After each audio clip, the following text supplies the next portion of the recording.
only avoidable, or not necessarily avoidable, but I have a theory that Dirk knew about this the whole time. I think Dirk knew about this the whole time. I'm gonna give you some background knowledge that was happening that it makes a lot of things clearer, because if you haven't been really tapped in, it probably went over your head. Okay, so just let me play a little bit of this. This is talking about the indictment and also kind of alleges a couple of things as well. Here we go. Since he died, just come outside and go to war about him. He say, no, I'm thinking he let a how got him. He say, no, I say, let's go to war about it. Where he go? You better know the morgue got him. In an unreleased track with the unofficial title, Beverly Hills, Lil Durk reveals details about the entire hit. He mentions bounty hunters providing ski masks and firearms, and explains how they used Uber tags on their vehicle to avoid drawing suspicion from both the police and their targets. He even rapped, "Pop in traffic, we in Cali ride through Beverly Hills with choppers." In the song, Threats to Everybody, Lil Durk rapped, "Ain't no sneaky war, money makes them killers, pop outside who you ain't seen before." This line is a clear reference to two members from TBG Lil 4 Mob being on the hit. A surprising twist occurred after the Chicago members were arrested. Lil Durk immediately booked 2 flights, one to Switzerland and another to Dubai. He then arranged a private flight to Italy, but was apprehended in Miami before he could board. As if the situation wasn't already bad for Lil Durk, this makes it even worse. The FBI definitely knows what he was trying to do. And as if this wasn't enough, an individual, who I won't mention by name since he's not confirmed to be the snitch, a once close friend of Lil Durk, is speculated to be an informant for the FBI. Even though it's pretty much confirmed by members, it has not been revealed by the FBI in the documents. A couple of years ago, in 2022 if I remember correctly, he was released after 12 years in prison for attempted murder. Durk took care of him and his family during the entire time, and once he was released, he gave him $50K. This individual, once deeply embedded in their inner circle, is now rumored to be an undercover informant. If it's him, Durk is in big trouble since this individual has been connected to all of them: Durk, Zoo, Booka, Taytown, Lamron, the entire OTF, and the affiliated gangs around them.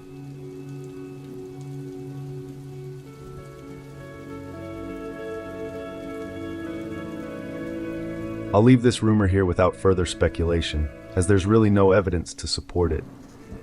It began when the individual changed his Instagram name and started dissing BBG, the rivals of MTV 079, of which he's a member. BBG is also the original set of OTF Booney Mo. Additionally, the rumored informant was arrested on a gun charge last year, and during his incarceration, his child's mother was killed. Her family has alleged OTF's involvement. Regardless, the truth will likely surface soon. Until then, I won't speculate further, as if this person isn't the informant, these rumors have put him in a very dangerous situation.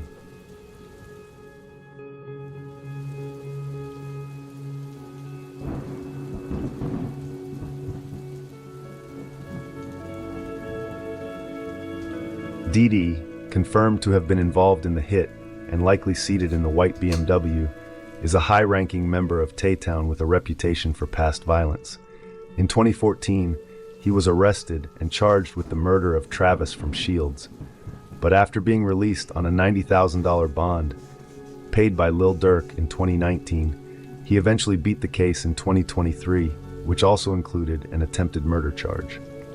The FBI is reportedly aware of Durk's tight relation with him. Durk has referenced Dee in his music multiple times, calling him the threat, and even collaborated with him on the track Block is Hot, where Durk rapped, "They were scared. That's what Threat said. They want peace treaty. I reject that," likely alluding to the ongoing conflict with Quando Rondo. In an unreleased Lil Durk song with the unofficial title Go, featuring Dee and Lil Varney, he rapped, "Drillers call me to get shit approved. I never heard of dude. Only time I heard was on the news." And Varney rapped, "They think shot sweet. They hear that switch, just know my boys just upped the score." Dee was allegedly in control of the second OTF business card, which he used to purchase airline tickets for travel.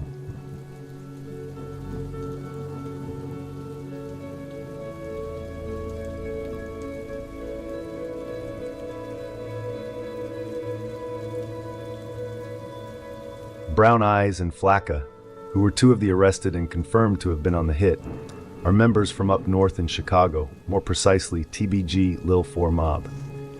They have been arrested multiple times before in Chicago for various crimes.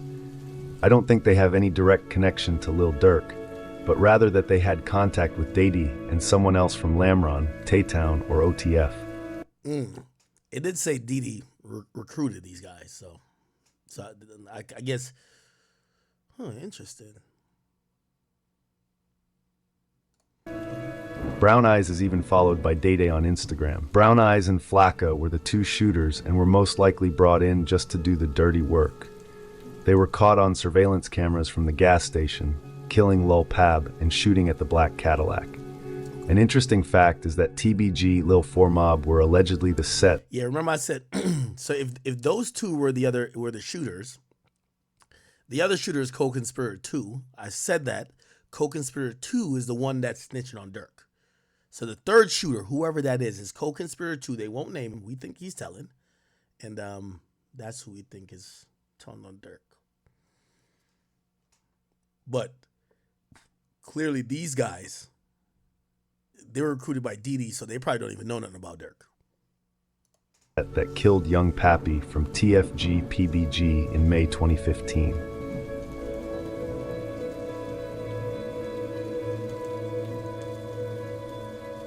Vonnie has been with OTF for a long time and is mostly known for making sure that King Von did not get scammed in the Icebox video on YouTube. I haven't seen that. So Vonnie's in that video? King Von. Hey, with all due respect, and I like Icebox, I'm not trying to hate on y'all business. But sincerely, a message to all rappers. First of all, again, I'm not trying to hate on Icebox. And I get it, it's a very pristine place that rappers go to get jewelry. Icebox Films. Okay? I know a lot of y'all like to bring your shooters and ice them out.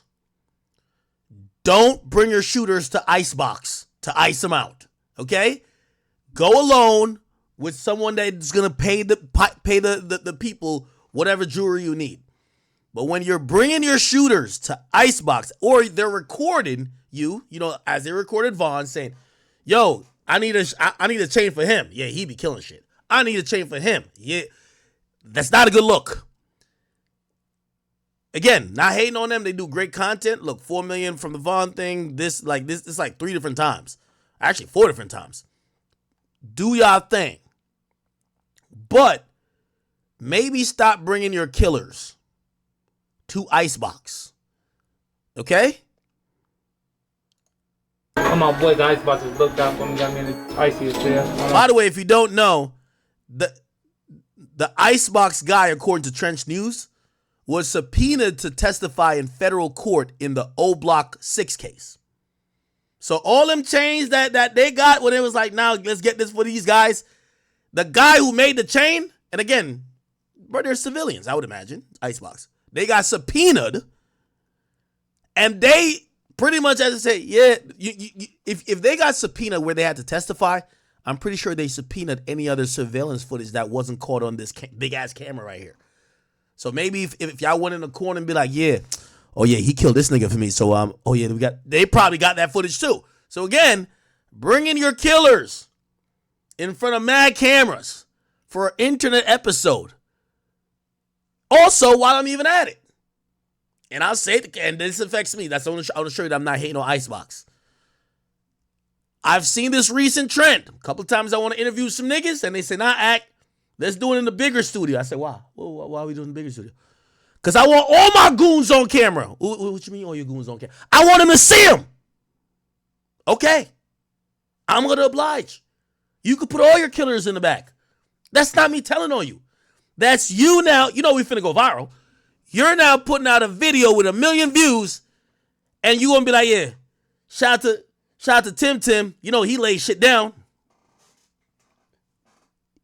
You're setting your niggas up to go to jail. If you got people committing murders for you, don't bring them to your interviews. Don't bring him to the recorded jewelry box pickup. Go hang with them in the hood and tell niggas to put their phones away. You and the killers should probably not be on live all the time. If you want to claim reasonably that you don't know them that well. Oh, I don't know that nigga. What? Also rapping about them. He laid shit down. You got to put a little bit of cap in the rap. Maybe the real niggas who laid down, make up a name or not make up a name. Rap about somebody else. Anyway. You're the only one cashing out on the COVID, man. Only one cashing out on the COVID. That is that's the money. No. It's actually the same type of earring, but it's just... So, You rather just do and it then right they offered us they offered us 3 different deals, but we didn't like none of them. But none of them were That's why amazing people look at the deals. child crazy. Nah. You know what? This is what I want. You know, pull it out. Look at the back. No, how much are Look you? at the back. Oh, that's Vonnie right there. That's Vonnie. Ooh, okay. So that's another thing too. And shout out to Vonnie for this. When you are new to money, you don't really know how jewelry costs. And let me tell you this, for every artist out there that's watching me, and I know there's a bunch watching me, because it's happened to me. When I first went to buy jewelry, sometimes you try to bring a man's because he bought jewelry before, so you're hoping. Here's the thing. Your man's bringing you here because the jeweler going to give him a discount off of his shit. The whole jewelry game is low-key kind of be like a scam. So anyway, here's the point of it all. A part of you getting finessed, because this has happened to me too. That's why I don't like strip clubs that much. Because until you're in the game long enough where it's so abundantly clear that you got bread, usually when you're new to bread, you're trying to spend more bread to convince people you got bread. So when they tell you a price 10 to 20,000 too high, if you like, oh man, I can't do that, you look broke. It look like you don't belong. So sometimes you be like, nah, I got it. They're overcharging you though. Niggas is overcharging you. Shit, I remember nigga told me a price. I was just like, if I tell him I can't do that, he might look at me like I'm broke, right? Because they butter you up. Yo, you getting all this money, man. Yo, damn, man, you ain't got nothing yet? All right, we gonna get you right with your first piece. I remember holding up the first Cuban. I said, how much this is? I said, this is 70,000.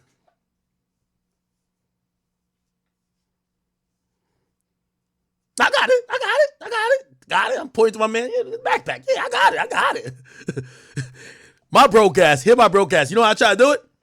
So my first Cuban, it was 7. I said, nah, I want more though. Like, nah, we could do a deal if we get. So I'm trying to really ask a discount type shit, but I'm doing it in a way where it don't make me look broke. I'm like, no. I'm gonna cop like 2 to 3 things. You could give me a deal on if I cop 3. They'll be like, oh yeah, we got you. So basically, by the time I did it, I think I spent 100. It was like, all right, no, we'll give you, now we gonna just work, that's 60, right? That's all right, bet. I got the brace, that's all right, bet. Man, that shit probably cost 30 grand. Like, let's get, like that chain that nigga told me 70K is probably 30 grand, nigga. I got it upstairs. I gotta go get that shit appraised.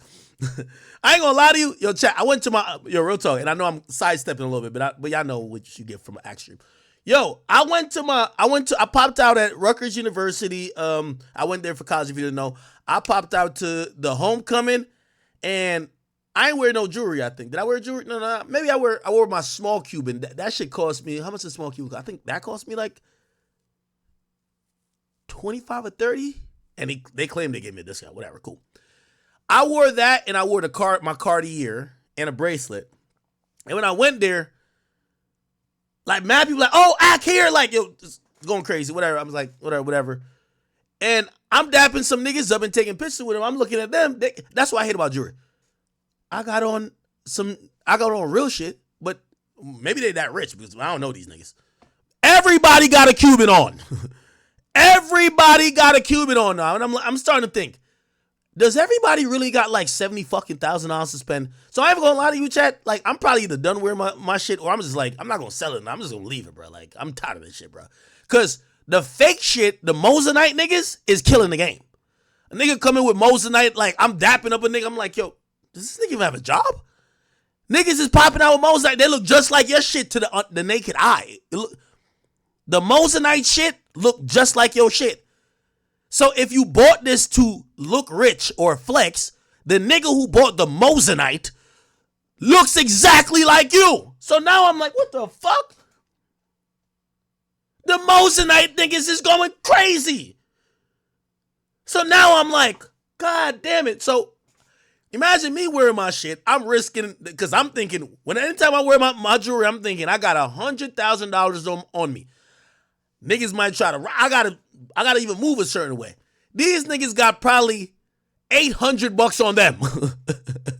You get what I'm saying? So like, bro, why'd you spend $100,000 for? No fucking reason. Because you're trying to look different, but then all the nigga got the Mosinite and they look just like you to the naked eye.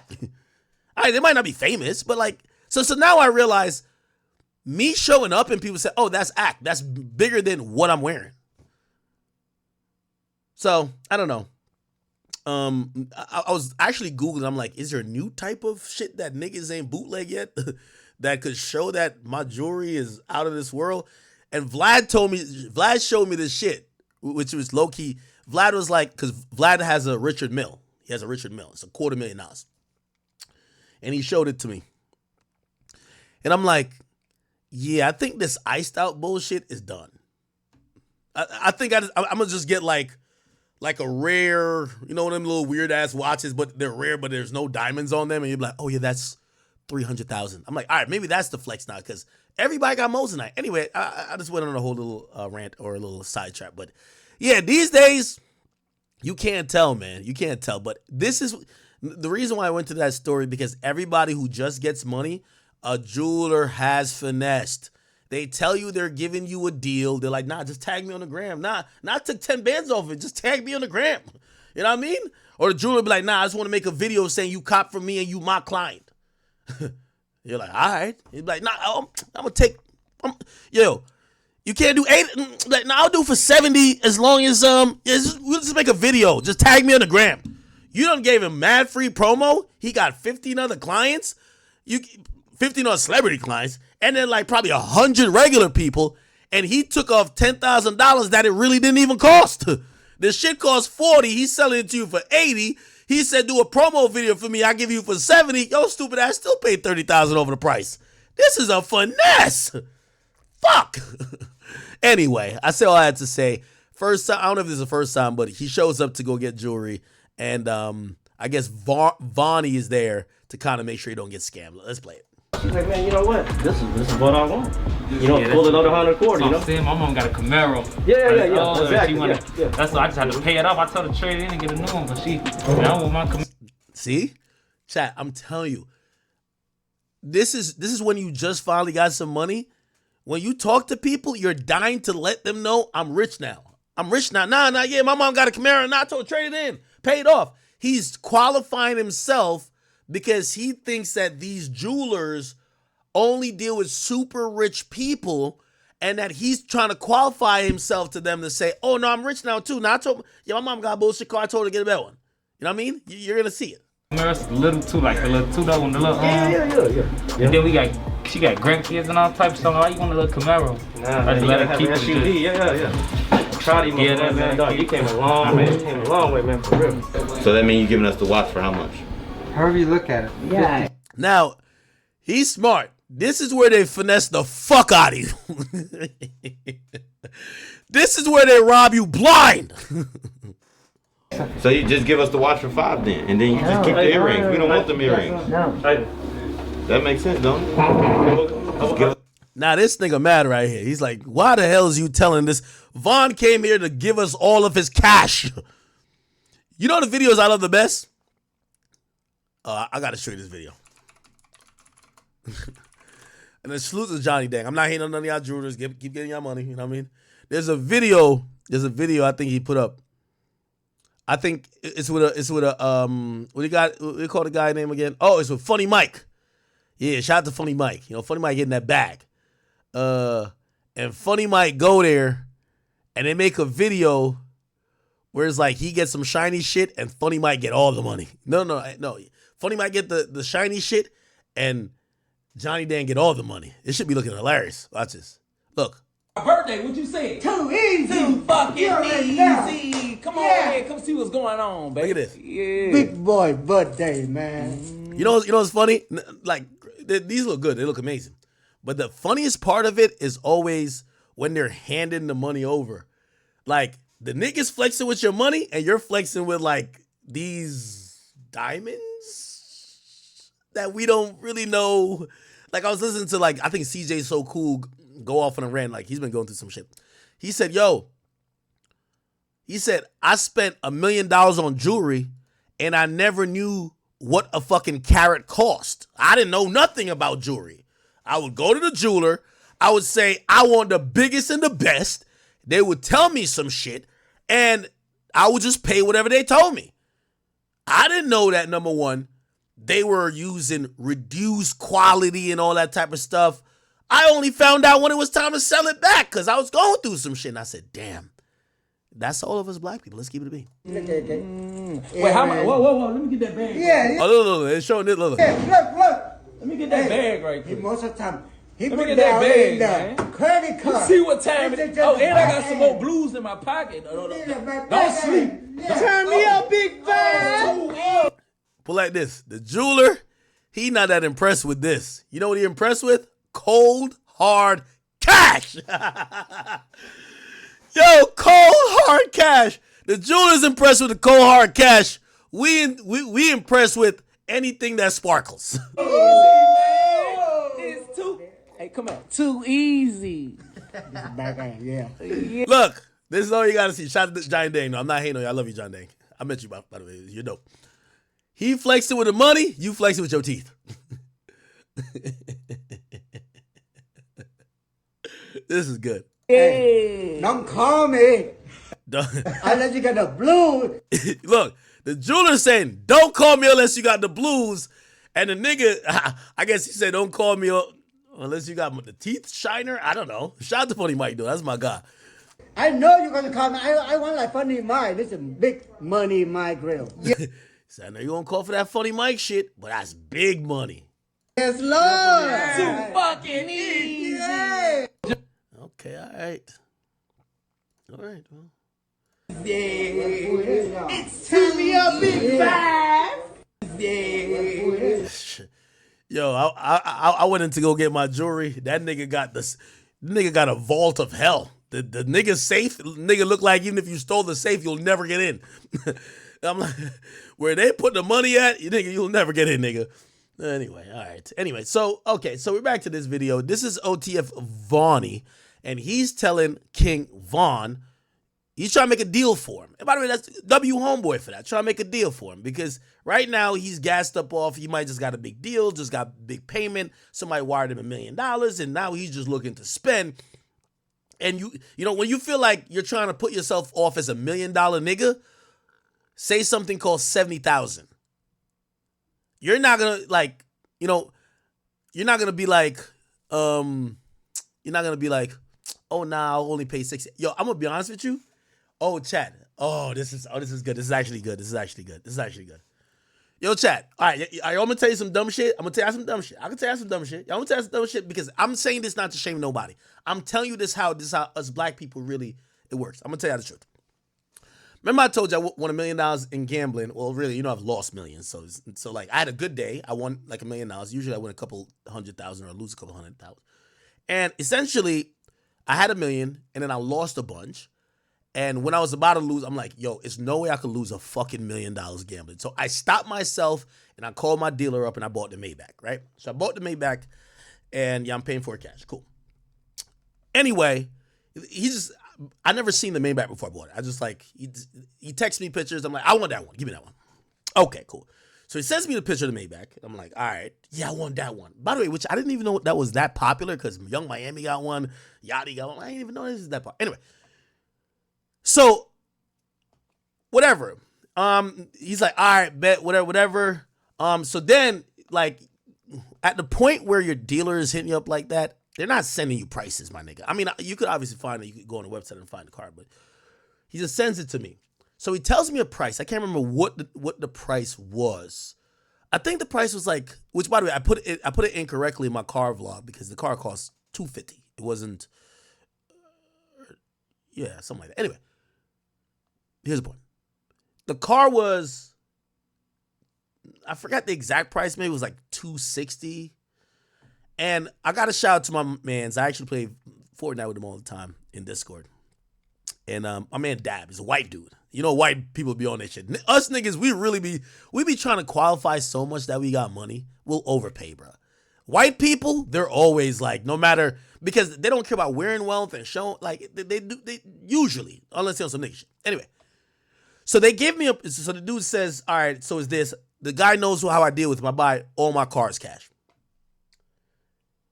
All right, let's say it was 260. I don't want to quote it directly, but let's say it was 260. I said, all right, bet. 260, cool. So I'm talking to this guy, and he says to me, he's like, yo, me being, you know, I bought my first car, which is, I still have my first car. It's a 2010 Mazda 3. And after that, I've never had a used car. And I bought that car in 2010, but it was used. It was an enterprise car that people turn back in. But ever since then, I've just always bought new cars. I'm thinking at a certain price, like if I'm buying Lambos, supercars, and Maybachs, they don't haggle with prices. Like you don't walk in and be like, let me get that Bugatti, but not $3 million. Let me get it for 2.8. So my stupid ass is just like, whatever you say the car costs, because I want a car, I got it. The dude tells me, he's like, and I'm just going to throw a number. He's like, yo, he's like, Ak, wait, you're going to pay that? Like, they're not giving you no deal? I'm like, deal, nigga, it's a Maybach, nigga, the fuck? He's like, Ak, I'll make a bet with you. That dealer you're doing it with will give you a fucking deal. I'm like, no, they won't. It's a fucking Maybach. So he says, tell the dealer, because the guys text me anytime new cars come in, like the expensive one. He says, tell him you can't do 260, you could pay 250 today. I said, bro, he's not going to do that. It's a fucking Maybach. He said, just do it. If I'm wrong, my bad. I do it. I text the guy. I said, I'll pay 250, not 260. The dude came back. No, he's like, oh, I got to talk to my general manager or whatever. 15 minutes later, it was just like, all right, 250, you got it. You're getting it today? I'm like, wait. Yo, you could actually haggle with a price over, like, again, I know. I thought it was only, this is my stupid ass, I thought it was only for cars that's not that expensive. Because these type of cars, they don't market. It's either you got it or you don't. And it was just like, no, it's still buying a car, bro. Like, you could definitely take off 20, 30 grand. Which I learned a thing or two. Because me, whatever they told me, I was just paying. Like the Lambo was like $295. I was like, all right, $295, here it is. It's like $295 and $600, $616. Nigga, I went to the bank and just wired it. I could have probably told him, nah, nigga, I got $270 or $260 for you, and let's go through some negotiation. My audio's going in and out.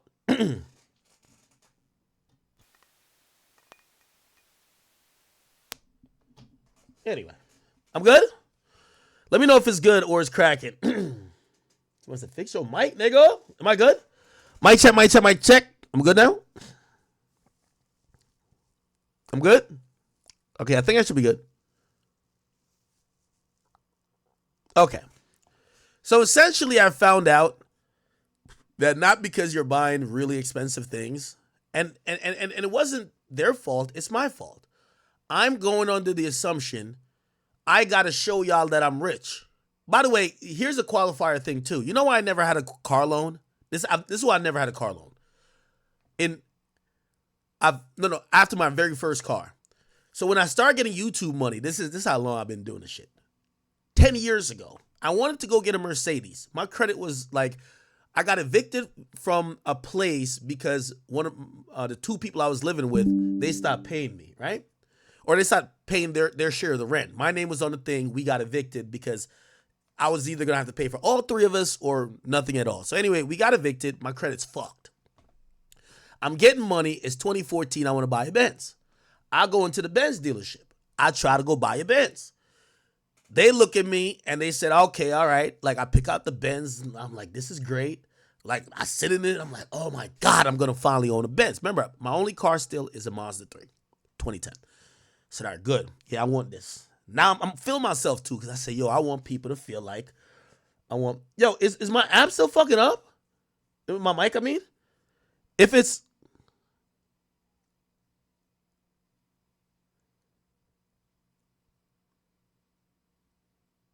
Yeah, I think you got to refresh your... just refresh. Refresh the stream. Yeah, no, it looks fine on what I'm doing. Mic is good, bro. I'm telling you, the mic is good. I will be able to see it dropping out. Yeah, I think it's the stream. Just refresh the stream, chat. Just refresh the stream. I'm sorry. Okay. So I go in, I sit in this car, I like it, I find the one I want. The car was about like $50,000, $60,000, right? I'm like, I want this one, right? We go to sit down and do it, and I knew my credit wasn't the best, but I didn't know it was this bad. It was like 500, right? Now, the way how these car dealership works is that if you've never owned a car, like they do a point system. Like you have a car rate, you have a car score rating. I never knew this, right? Basically, your trustworthiness for that dealership and also how many other cars you've had of that brand. So it's my very first car I'm trying to get. I think it was a C-Class. What's the C-Class? I can't remember. And $50,000, $60,000. I sit down with a person. It's definitely on y'all end. I sit down with a person and they're trying to figure it out. And they said, all right, the credit report came back. It's not that good. And I said, oh, fuck. I said, what can we do? Yeah, I think it's YouTube acting. I think YouTube is acting up. Is everybody on Twitch okay?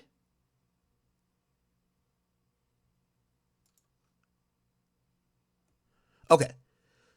So they checked my credit. They wouldn't give me a car. I even showed my bank account. I think at the time, I don't know. I think maybe I had like $100,000 in my bank.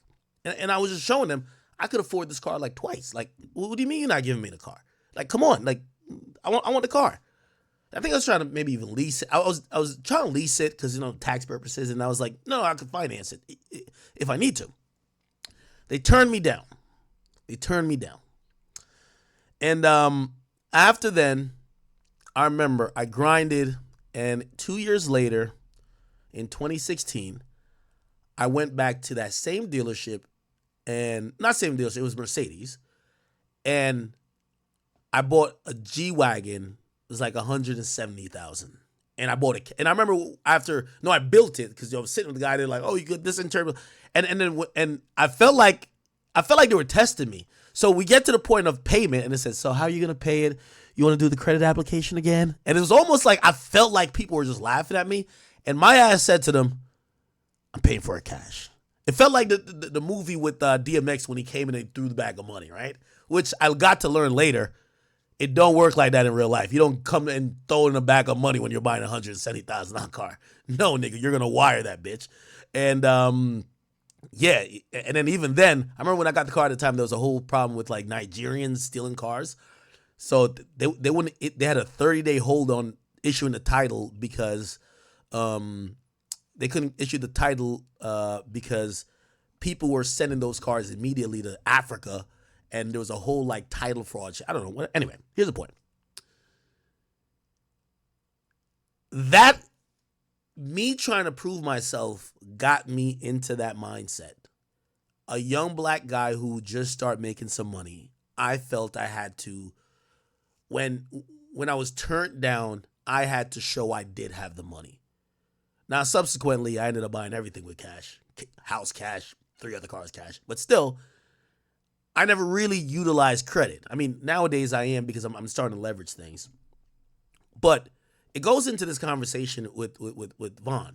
I get why you need some homie. Now, granted, I don't know if this guy has business sense or not, but the dude is there trying to help Vaughn, right? Like, yo, bro, you could get a deal from these guys, dog. Like, yo, dog, this fucking earring costs what? Nigga, stop playing, bro. Like, yo, give Vaughn a deal, nigga. Like, what are you doing? So he's trying to work the deal. You'll notice Vaughn is being quiet. Earrings. We don't want them earrings. No. That makes sense, don't it? Just give us the one for $5 right now. I want to take a shot with you like that. It's the same. So how much you tell? Dude said, I can't do that now. Look at Vonnie. 5 then, and then you just keep the earrings. We don't want them earrings. No. That makes sense, don't it? Just give us the one for $5 right now. I want to take a shot with you like that. It's the same. So how much you telling me the earrings for? Those are. Look at the back. No, how much are you? Look at the back. Okay, the They're not back. expensive. The back says 600. Okay. So that means you giving me for 5,500. Like I said. Yes, and plus tax. Come on, man. You know Coming out of quarantine like that. I have to, bro. Dude said tax? What the fuck? Man, if a jeweler tell you taxes, cap, man. All they be doing, especially when you paying in cash. You think a jeweler who gets $20,000 from you in cash reports to the IRS they got $20,000? First of all, the jewelry that you bought for $20,000 really costs $10,000. So you know what they're gonna say? Oh, we got 14. That's an appropriate markup. 14. So the 6K is fucking, Now, granted, the bigger you get, it's harder to do because, the government is going to easily see that you're scamming off the top, right? Like, every now and then you see, like, some fucking Chinese spot who all cash transactions, they don't report at all. They get caught up in some shit. Hey, how much you say you want for this one? 70? I can sell for 80, no trade. 70 cash? No. Wire transfer? Yeah, because it's Jew. You see that? The dude said I could sell it for 80,000 no trades. This tells you everything you need to know about the business of the business of jewelry. The guy says wire transfer. He says these are investments, except y'all want me to give y'all another story? I'm gonna give you another story. I'm just putting y'all on game. I know there's YouTubers and even young rappers who watch me, so I won't put everybody on game. This should be no fucking secret. That's what I'm telling y'all. All this about investment shit. Man, when you go to one of these jewelers, respectfully, in hip-hop, if a plain Jane Cartier costs more than the iced out Cartier. By the time these jewelers take the product that cost a lot and put a bunch of diamonds that cost a little bit around it, the initial value of the product depreciates, right? So anyway, I was in a jeweler. I was at a jeweler's spot. It was a birthday for my girl at the time. And I remember when we were there at the jewelry spot before, I was thinking about, earrings, and they gave me a price on some earrings, right? And it looks big, like it was some shit that looks big, whatever. I'm like, all right, cool. So here's what I'm thinking, because I'm thinking all jewelry's made the same. But this is what happens when you're aftermarket jewelry, a jeweler, versus the jeweler that worked for here's the story. So I remember I didn't buy it at the time. All right, I said, okay. Her birthday comes around. I said, all right, you know what? Well, let me go get her some earrings. It'll be some dope shit. Let's go do it. Now, the jeweler I'll be fucking with is in New York. I want to go to New York. Like, yo, let's go to some local shit. Like, damn, I don't really know no local jewelers. You know what I did? I said, let me go to Tiffany. Well, they sell jewelry. It's the same shit. Bruh. The jeweler that was going to cop in New York, and it was about the same size shit. That nigga was like, yeah, it's like 10K, whatever. And I'm like, so I'm already thinking, I'm like, I could drop 10K for that. You know what I mean? I could, she going to be extra, like, when she's sucking that joint, it's going to, like, that's that. So I'm like, it's going to be like 10K. Gang, could you tell me? I walked in Tiffany. First of all, you should know, everybody's in suits. Everybody, but I'm thinking I'm in there on some, nigga, I got it. Let's do it, man. So, ain't no prices nowhere that you can see. I couldn't see a price to save my life. I'm looking around, ain't no prices. So I just I said, what size you want, baby? I'm like, how much is this shit? Said, let me get that one and that one right there. That one and that one. Or, no, and let's see both of them. She put both in her ears. I was like, all right, cool. What you like better? You tell them. There's a person there, like, everybody's in, even the woman's in the suit. I'm like, the fuck? So you tell her which one you like. She told me whatever. Again, they're both the same size, don't matter. I said, I bet. Let's do that. Yo, Jack. I said, let's do that. So cool. So now I'm trying to figure out the way, the smooth way of asking the price. Because this is Tiffany's. But I walk in with my Cuban. I got my watch. I got my bracelet. Remember, my whole jewelry kit is like 100 bands. So I'm in it. So I'm like, man, I'm looking at my shit all shot. I said, man, give me them pussy ass motherfucking earrings. We ain't Tiffany's though. All right. He just said, oh, great choice. You know, they always say some compliment. Great choice. Like, these are to die for. I'm thinking this bitch better die sucking my dick when she get these. Come on, we got this. Bruh. They told me them 2 pussy ass piece of earrings cost $38,000. Nigga, my heart jumped from here to here. Now my bitch ass is here saying, well, I look fucking, because I told him, I said, nah, it's her birthday. You know, I got to cop her something nice. Now, here's the thing I'm going to keep saying about these hip hop jewelers. They're not selling you what Tiffany's is selling you. That's a fact. That's a fact. They're not selling you what Tiffany's is selling you. Nigga, it said 38,000. Bruv, I'm trying not to play broke.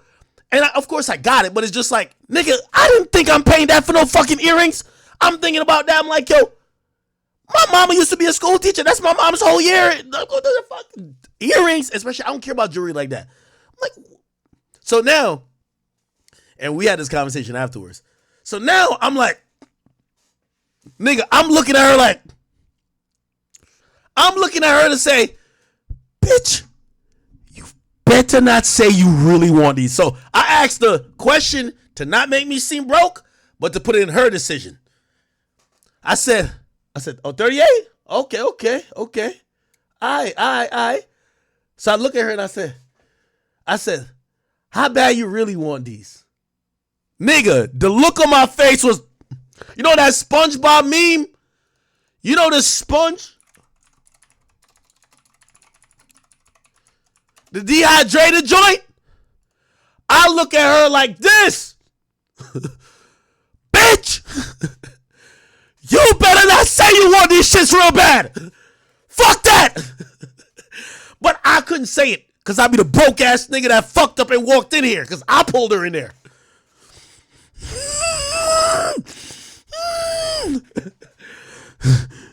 So now she's taking a while. God damn it. What the fuck? So now I can't be broke, so I'm starting to throw some shit in the air. Think of what you could get with 38. You know, it's up to you. It's up to you. But just think of what else. And I think she started realizing the hint of, yeah, this broke ass nigga ain't trying to pay for this shit. Broke ass nigga ain't trying to pay for this shit, man.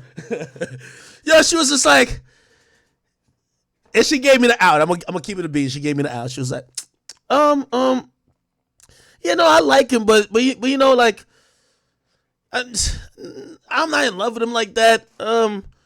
We could go look around. Could you hold these? And I was like, nigga, I'm sweating bullets.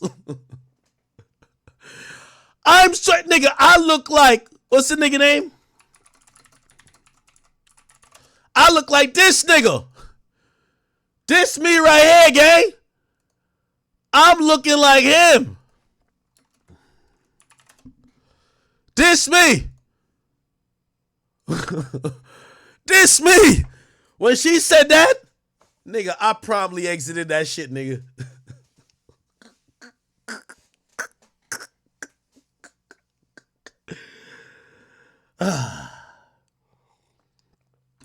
So let me ask a question to any jeweler out there. Y'all could take this tracks or whoever. Why the fuck, when I go to y'all store, y'all could show a nice pair of earrings and it'd be like, hey, these earrings cost like $5,000 or $10,000. And I go to the Tiffany store. It's a reason why they got commercials on TV. And that same size earring costs $38,000. What the fuck are you selling and what the fuck are they selling? That's the question. That's when I knew I'm done with jewelry. Nigga, what? Anyway, let's get back to this. We need to be at 30 right now. Okay? We need to change the earrings. 30 right now. Come on. By the way, here's another thing.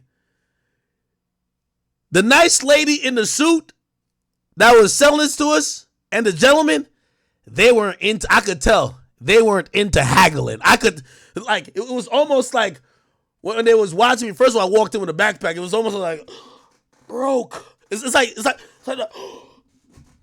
security be on high alert. Broke. They're here. Oh, the broke ones. Like, I ain't gonna lie. I'm qualifying myself to show I got bread. But they looking at me like, he's gonna ask for a discount. He wants to haggle. Oh my God. It's a haggler. It's a haggler. Calm down. Jesus Christ. 2.5 carat each one. Man, 30,000 right now. That's it. That's all we got. I couldn't. We wouldn't even be able to touch that. We can put them in the 4-prong mounting if you don't like the 3-prong mounting. 30,000. We would not be able to get anywhere near there, like anywhere at all. Gang. Is this Linda? We got a lot of cars. Nah, that's my grandma name. She just passed away. All y'all do is go in Yeah. Okay, what color gold? Yeah, I know how it goes. What's gonna be nice to Folks with women? motor I cars don't of know. Atlanta? You like Alex over She ain't there? got none. Chat, I went on a Tiffany store afterwards, gang. I'm gonna see if I can find the shit that they try to sell me, bro. Bruh. Nigga, I used to see, you know, be like, yo, get your ring with Zales. I'm like, all right, Zales. Nigga, I went to Tiffany and Co, nigga. Let me see if I can find what the fuck, earrings, nigga. Let me see if we can find it in this bitch. Nah, nigga, it was a big ass rock, nigga. It was none of this, nigga. It was just a diamond. Let me see if I can find this shit, man. Man, I don't know. And by the way, it wasn't like some extra special shit. Like, if you just wanted the big rock, like, it just costs tens of thousands of, it was like 20 plus, you know what I mean? We're not talking about some bullshit like this. Like, nigga, it was just a big ass diamond. You know what I mean? Nah, nothing like this, man. This is out of collective. I'm trying to find that. Tiffany. It's just diamonds, but it was something like this, bro. It was something like this. Solitaire. Yeah, nah, this gotta be fake. Maybe they sell fake shit too. I don't know if they sell fake shit. The shit they told me was $38,000. And I remember the guy says, and I was just like, I was speechless. Yeah, I don't know if I can find on this bitch. Like, I'll even tell you where I went. I ain't trying to dox where I be going, but I'll tell you. Actually, I won't say that because y'all niggas gonna be weird. You're gonna call, did Akademiks really come over there and try to get it? Broke ass nigga. I don't know. But something like that, man. You see, the thing with diamonds, to me, like if it was like, I don't know how big this is in real life. Or know if I know this is real diamonds. But if it was this big, bro, $1,300, let's go. But they told me $38,000. Like, what the fuck is this? Let me see if I could sort by like price or something like that. They probably could spot me coming from a mile away. And actually, I really don't even think, how do I sort by price? Diamonds. I want to show by price. Oh, price. Here we go. 5,000 and over. Let's look at that. Let's see how that shit's hitting for. Nah. I could put up. Nah. Let's do price minimum 20,000. Okay. Oh, it won't let you do that.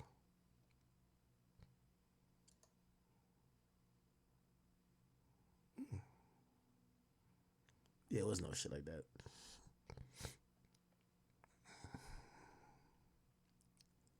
Look at this, 15,000. All right. I was down to spend 10. I ain't gonna hold you.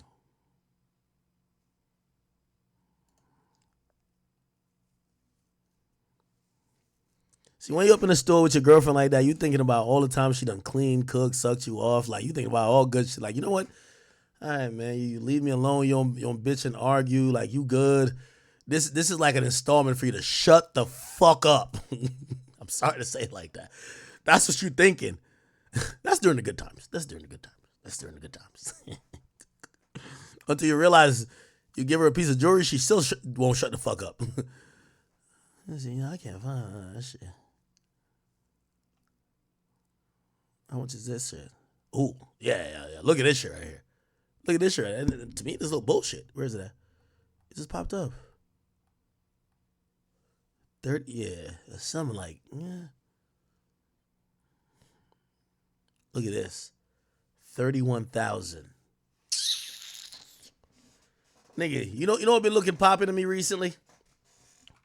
Elon Musk robot for the house.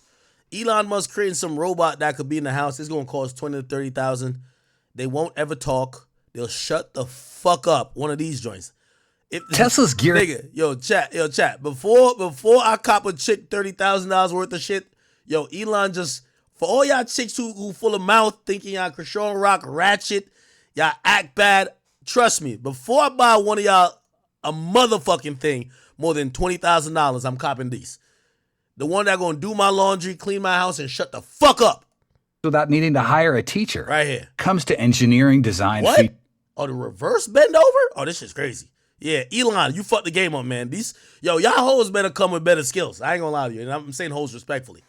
Yo, I'm copping 3 of these. I already said it. When these drop, I'm copping 3 of these. 3 of these. They're gonna do my laundry, clean my house, and shut the fuck up. This doesn't change the whole game. Yes, I'm gonna have a robot girlfriend. Yes.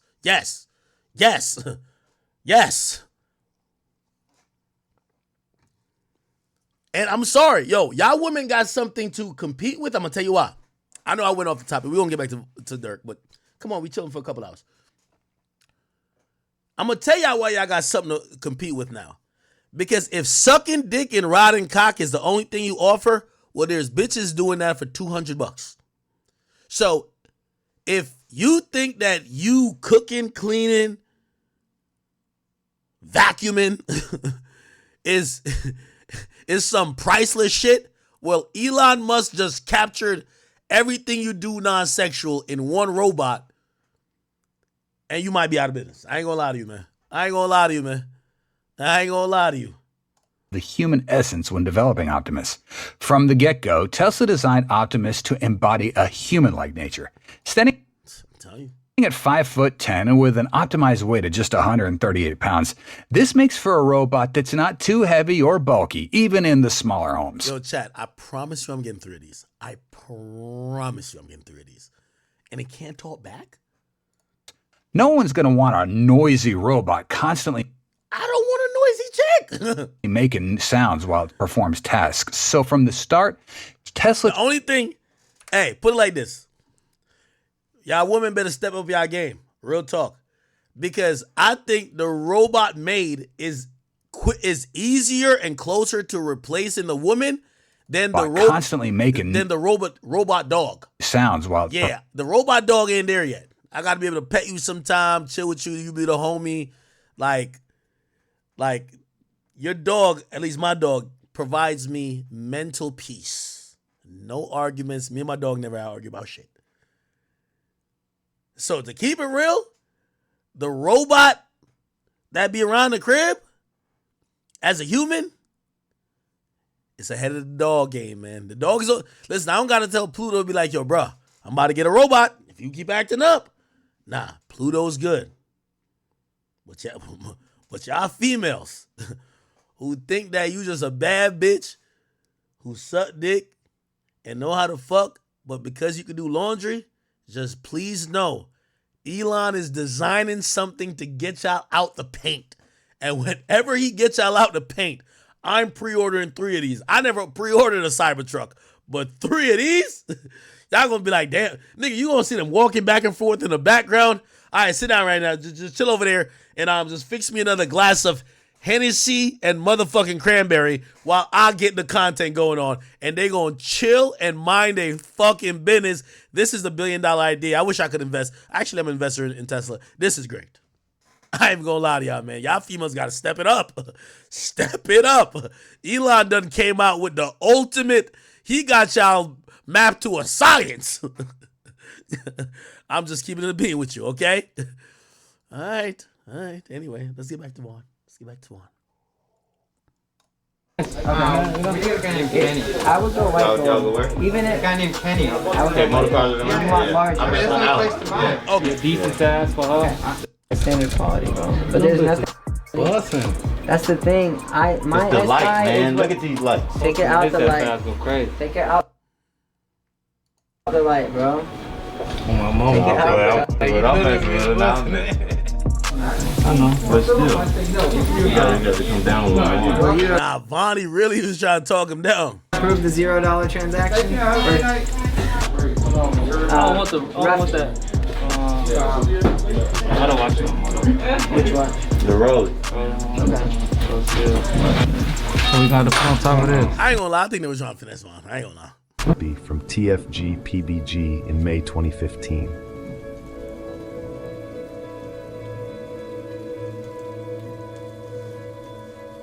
Vonnie has been with OTF for a long time and is mostly known for making sure that King Von did not get scammed in the Icebox video on YouTube.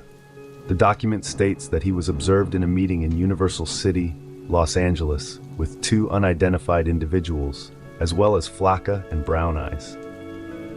During this encounter, Vonnie was seen handing over multiple firearms, including one that had been modified to function as an automatic machine gun.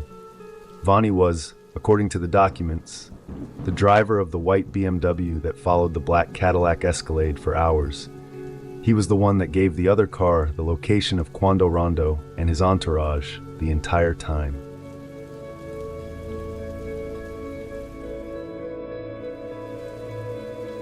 OTF Boogie is from 072, and he was the driver of the white Infiniti that pulled up to the gas station. He parked the vehicle so that Brown Eyes and Flacca, who were sitting behind him, could jump out and start shooting. Boogie has been affiliated with OTF for a long time and was very close to Lil Durk's brother, D-Thang.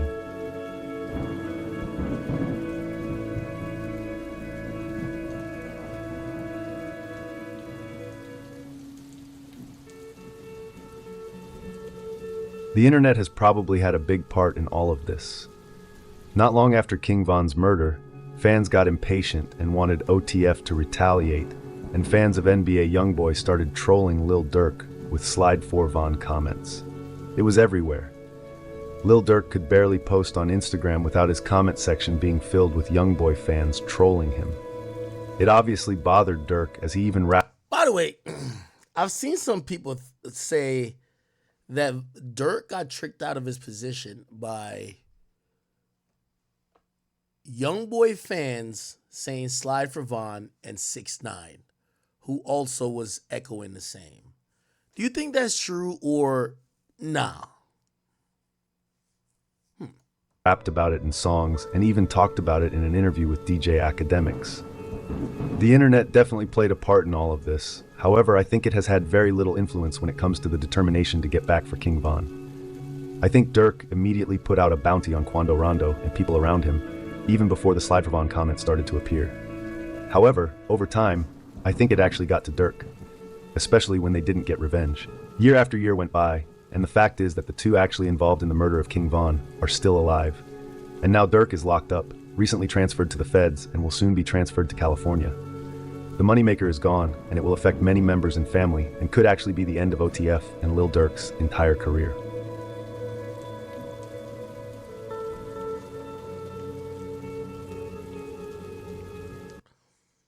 Who's this, Lamar on Lil Steve? I hate the internet because it's all fake love like Chicago. The whole Chicago don't want nobody to be great with shit.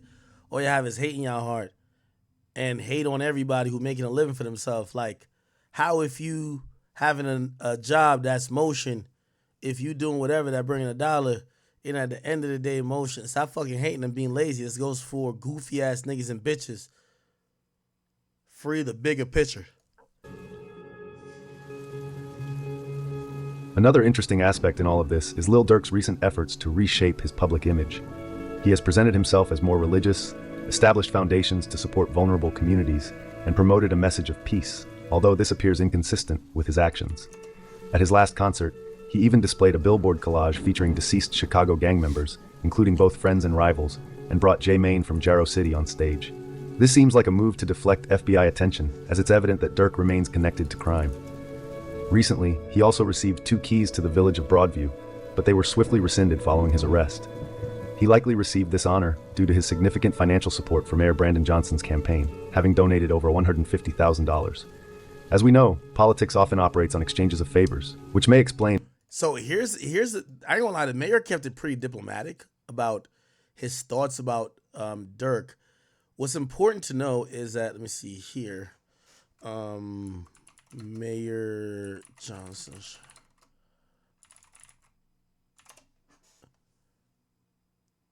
So apparently, you could search.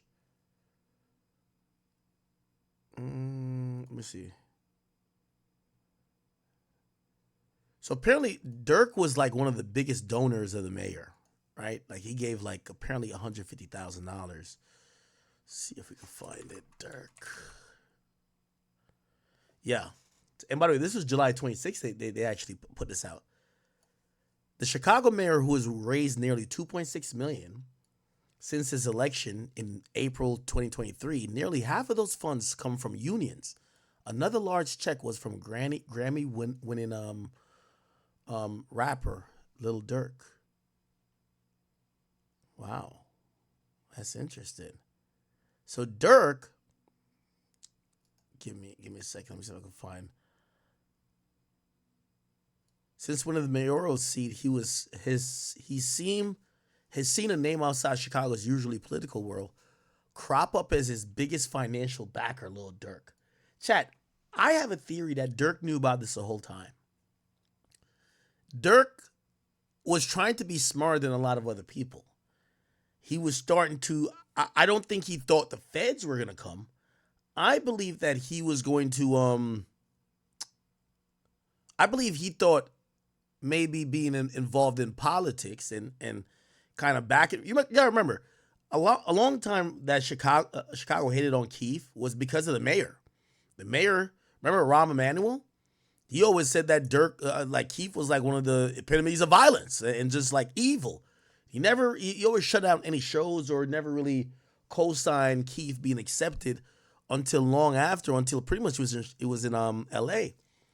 Durk starts supporting the mayor, donates $150,000. By the way, if you look at, there's a list. Let me see if I could figure out the list. There's a list that shows all of his donators. Durk is one of the biggest donators. Mayor Johnson, Chicago. Let me just put list of donations. Contribution. Oh, yeah, this might be it. Let's see if we can find it. This might show the total one. This might show the total donations, but not necessarily break it down. Let's see. Contributions by candidates. Could we sort? I don't know if we could sort by amounts. Let's sort by amounts. Okay.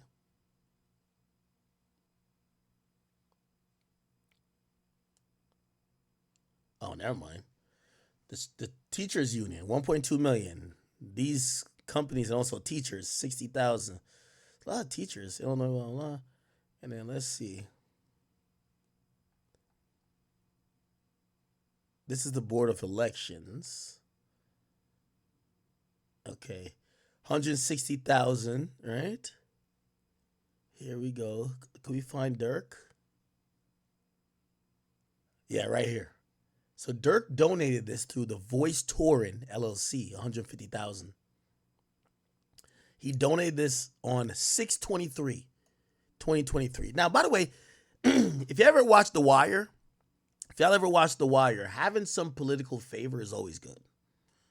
When you involve in the streets and you start getting big time, even if you're a drug dealer, you want to be somebody who is on the good side of the politicians, because the politicians give the directions. Like when they say, yo, why is crime up over there? They're going to put the police commissioner on it to go investigate it, who's then going to come up with charges or come up with an investigation. So you kind of want to be in their good favor, where they look stupid, right? They look stupid to go investigate essentially somebody who gave them money. Okay? So you see the Voice Touring. Okay, get all that. Give 150,000. And why he was awarded the keys in the first place. So if we're going by this, I think Durk for the last year. Now I'm not saying he's not sincere, but I do believe that he's been making the steps and the efforts to try to clean some stuff up, if you ask me. You can't name me another rapper who donates $150,000 to their mayoral election from their local hometown.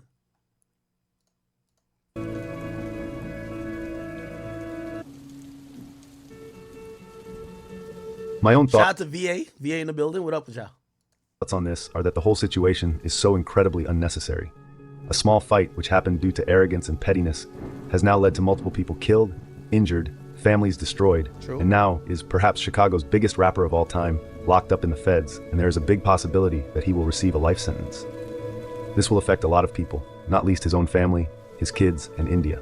I can't believe Lil Durk put himself in this situation. I've always thought he moves smart, but his problem is that he's too afraid to leave his homies behind. However, it's no surprise really. Lil Durk has actually always been deep in the streets and never really left it. Over the years, he's been putting out bounties on people, supplying his block with guns, cars, and whatnot. We who follow the Chicago scene closely knew that this was only a matter of time. And Lil Durk also knew that, as in several songs, that he knows the FBI is after him. In the song Redman, Lil Durk even rapped, "They ask me where I'ma be in 10 years, shit, I said, the feds." So this was just a matter of when, just like with G Herbo and his gang, who will most likely end up in the feds in the near future for Shoota Shells, KTS Dre, and Freeband Bobo. I really hate— Wait, what? Wait, hold on. This thing is just throw some shit into the mix? guns, cars, and whatnot. We who follow the Chicago scene closely knew that this was only a matter of time. And Lil Durk also knew that, as in several songs, that he knows the FBI is after him. In the song Redman, Lil Durk even rapped, "They ask me where I'ma be in 10 years, shit, I said, the feds." So this was just a matter of when, just like with G Herbo and his gang, who will most likely end up in the feds in the near future for Shoota Shells, KTS Dre, and Freeband Bobo.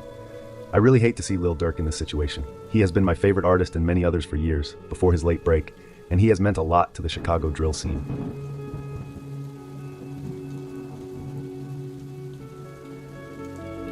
Wait, hold on. Somebody said, how y'all say Durk dumb? He got too much money to do this stuff and that. But if you ain't shit, but if shit ain't happen, he a bitch and ain't do nothing for Vaughn. Y'all be crazy. I hate when we let the internet control the streets and street politics.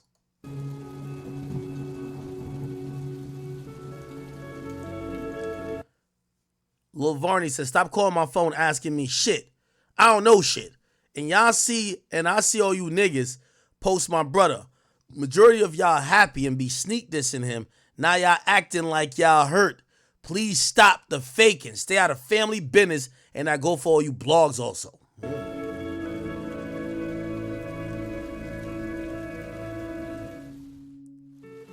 This is DQ showing the old blockchain off. Free the guys that need to be free. And Duty Low with him a picture say the GOAT.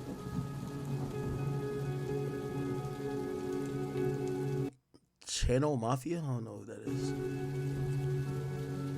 Thank you for watching this video. Please subscribe. Yeah, go show some love to my man Chicago scene, man. It's my boy. Goddamn interesting.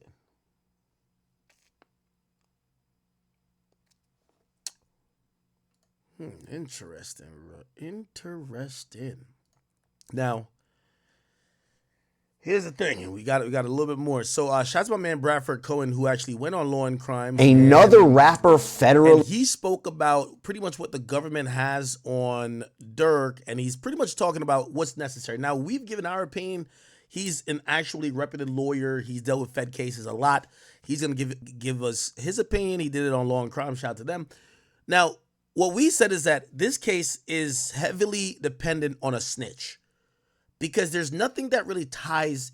Again, none of this stuff looks good for Durk. I'm not going to say it looks good, but it's heavily dependent on somebody who's cooperating, who's going to corroborate the fact that Durk did in fact put a hit on somebody and did in fact somehow indirectly or through a third party pay these guys for the death and the commission of the murder or the attempted murder on Quando Rondo, but the death of Lil Pop. So here we're going to have Bradford Cohen break it down. He gives us some interesting information. Let me go take a piss real quick and refill my cup. to the show, Bradford Cohen, to talk more about this. Bradford, thanks so much for coming on. Really appreciate it. We have another rap star taken into custody on some pretty serious charges, very different than the Sean Combs case, which we've been talking so much about. Just what are your initial thoughts on the indictment, the affidavit, these initial documents, and the initial allegations alleged by prosecutors? So I think that when we look at the indictment itself, what's so interesting is, and this happens quite often, they don't put all and everything that they have in the indictment because they don't have to, right? Either less is more for an assistant U.S. attorney or the U.S. attorney's office. And in this case, I think that's what they did. They gave them enough to know that they know what's going on, but not enough to know everything that's going on. I think, obviously, there's been some rumors that there's been a snitch among his group that has been wearing a wire for some time. And if that's the case, it's going to be a very difficult case for everyone involved, depending on how much talking there was going on. What I thought was interesting with the indictment is, a lot of things around Durk basically revolve around funding that he paid for airport, he paid for flights, he paid for hotels, he paid for car rentals, all these things that they utilized in this, quote unquote, murder for hire plot. So that's really where they're tying him in right now. But I think there's going to be more to come. And I think that there's going to be individuals that either will flip or that have already flipped, or there's going to be someone very close. I heard what he said the last part. You know what's going to be interesting, chat? So usually what we see like in drug cases or whatever is that, by the way, this is Diet Coke. And, what am I drinking? I think it's Smirnoff. This is some cheap shit. I ain't gonna lie. What's going to be interesting is this, chat. Well, in drug cases, when, the money, because it's gotten through illicit means, gets frozen, will they try to affect Durk's funds? Now, that could drastically change how this turns out. If Durk essentially can't use, I think Durk at one point claimed that, I don't know, he made hundreds of millions, right? Now, does he have hundreds of millions? I would be very shocked if Durk has hundreds of millions. I would imagine he has tens of millions at his disposal. Obviously, then he has investments that, if it comes down to it, same with Diddy, you have to liquidate or you have to just whatever, just to get access to those funds because your money's going to be your best tool here. If they kind of come up with either RICO that turns his money against him in a way where they feel that a forfeiture should be able to freeze it. For example, him getting money through music would be non-illicit ways, which means, he got it legally. But if they put together this argument to say, well, he was committing these crimes, allegedly, and these crimes that he was committing became the fodder and the promotion for the music, right? And that the success of the music, I think that's a really hard thing to prove, but that the success of the music wouldn't have been so if he wasn't doing all this crime. They could possibly try to freeze some shit. I don't think it'll happen, but this is an angle because currently, to Bradford Cohen's point, they're pointing out Durk as the money man, and we could say it came through legal reasons with the or legal means with his career, but if his career is all about this type of stuff, isn't it intermingled? We'll find out later. Anyway, let me get back to it. Close to him that was wearing a wire that would be willing to testify as to his involvement, because his involvement right now is kind of tangentially involved, right? Where he's the funder, but there's no direct allegation that he said, hey, this is what I want done. There's an allegation that he spoke in code and he could have said this and all these different things, but there's no allegation that says, hey, this is what he said and this is what was going to happen. And to be clear, when we're talking about this, obviously there are multiple people involved. You can't have a conspiracy unless there are several people involved, especially something like this. So although Banks might be the most famous of the names that are called out in the indictment, he's not the only one. I'm going to list them out. In the indictment, we have Kevon London Grant, we have DeAndre Dontrell Wilson, we have Keith Jones, David Brian Lindsay, and Asa Houston. And the indictment also names 5 co-conspirators, with Banks being one of them. In the indictment, he's referred to by his initials DB, or co-conspirator 1. So here's a little bit of background on this case. And it really starts in 2020, because that is when Banks was with his friend and fellow Chicago reputation, including the interview of one of witnesses. For example, assault at the direction of Banks and to maintain their status in OTF. For example, based on evidence collected during the investigation, including the interview of one of witnesses, I know that Banks put a monetary bounty out for an individual with whom Banks was feuding, named TB. And then there's a footnote at the bottom of that page that reads, due to serious safety concerns, this affidavit does not provide the identity of these witnesses. Based on the FBI's investigation, I know that witnesses and or their family members have already received threats and or have been contacted in what appears to be attempts to influence their participation in this investigation. What do you make of that, Bradford? So it's basic. You know, like a lot of these allegations, you can almost take each one of these and put them into every case that we've seen as of late, where witnesses are either contacted or witnesses are offered a monetary amount not to testify. And sometimes that comes with a civil case. You know, like if there's a civil matter that's outstanding, they might say, hey, listen, there's a civil matter that you could have, and we're going to give you a settlement of XYZ. The feds automatically take that as you're buying off a witness. So it just depends on the facts of those circumstances. Like, I've seen it many times where the feds read into it differently than you would if you just read it yourself, wherein people are trying to be influenced. A friend of a friend might contact you and say, like, hey, listen, this isn't a good idea to be a witness in a federal case. The feds take that as, oh, hey, this is, you know, Bob Smith influencing this witness because he's friends with this person who's friends with that person. A lot of times that doesn't shake out the way that they put it in the indictment. And they put that in the indictment specifically for bond purposes, right? So when you go in for bond, they say, hey, listen, this guy's trying to influence everybody, and here's all these things. But when you actually get into the case, sometimes those things don't shake out, and then it's already too late because you already moved for bond and you didn't get bond. That's the same thing that's happening with Sean Combs. I mean, well, that's a little different because he's not charged specifically with obstruction, but it's part of the racketeering count. I read this indictment. I didn't see anything that Lil Durk is charged specifically with obstruction or witness tampering. It's more the conspiracy. There's also federal weapons charges. So does that give you pause too, that he's not, I mean, again, maybe I'm wrong, that he wasn't directly charged with anything like witness tampering, obstruction?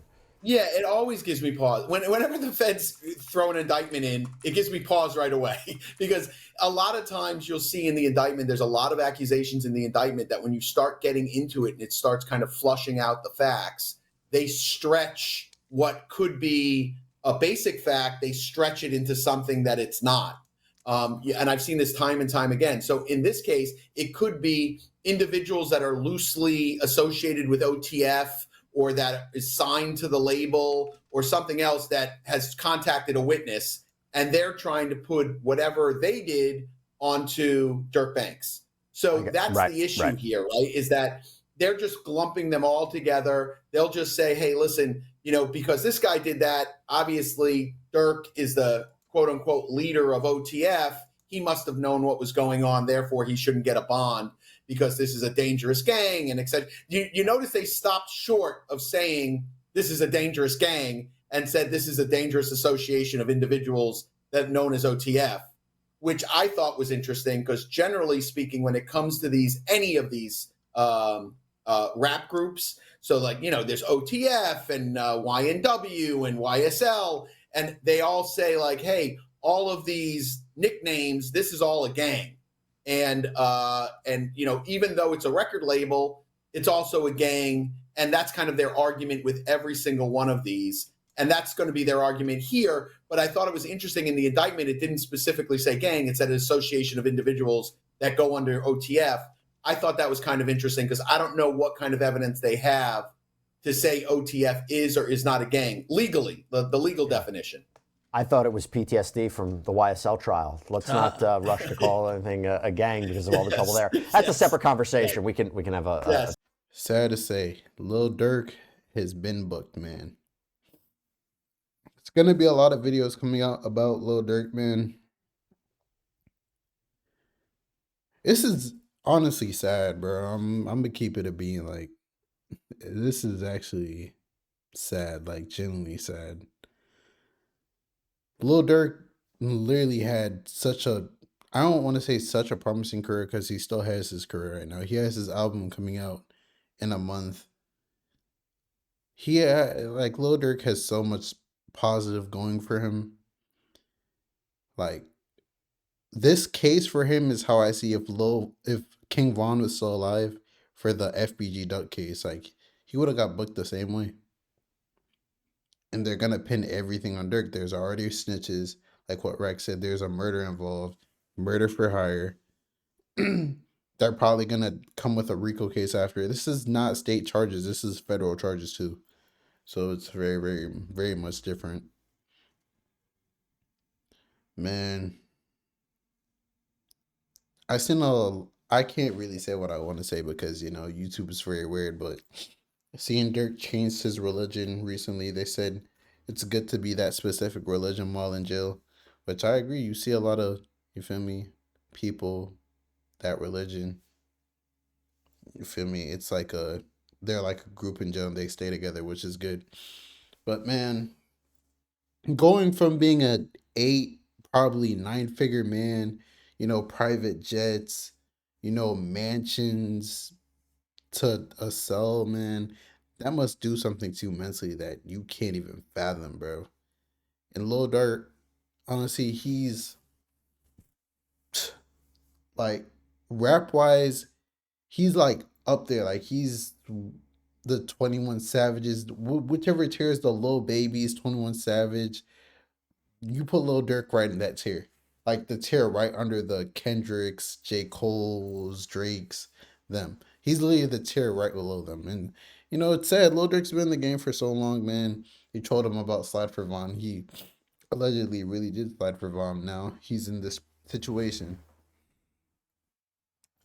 All we could do is pray and hope for the best. You know,